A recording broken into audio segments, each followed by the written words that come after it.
Hi there. Recently, I came across a government-based website, and it consisted of a list of what happens monthly. And it turns out that May happens to be Mental Health Month.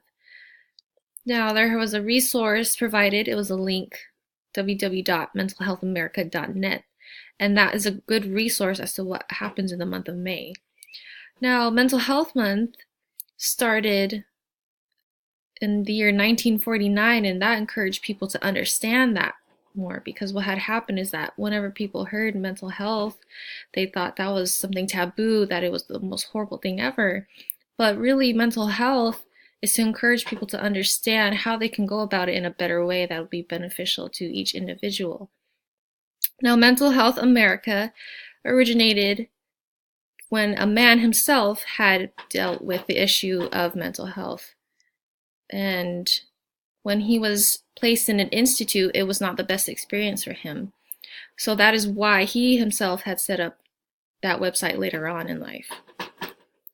Now, I had looked at that website and I thought it was really interesting how there was two posters, one of them saying do more for 1 in 4.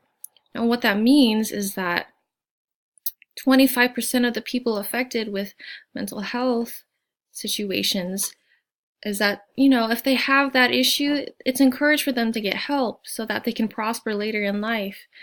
And that website really explains more as to how people can go about that.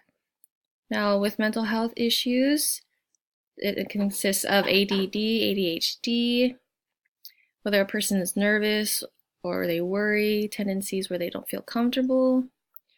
Now, bipolar disorder, there's various signs as to how that is, whether it's this moving motion or the one with the middle finger.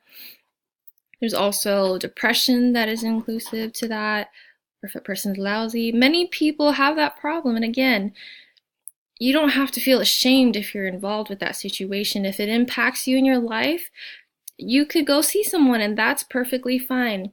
Your family or friend, if they are affected by how you're dealing with that, it's okay for you to get help from others. See how you can encourage that to be a positive experience rather than something that makes you feel stuck in life. Now, that comment about, well, how people will improve their lives when they're affected with mental health, you got to be really flexible as to what happens when struggles appear in your life. Now, what that means is that whether some stress can happen or depression occurs, what matters is how you go about that time after time if it pops up.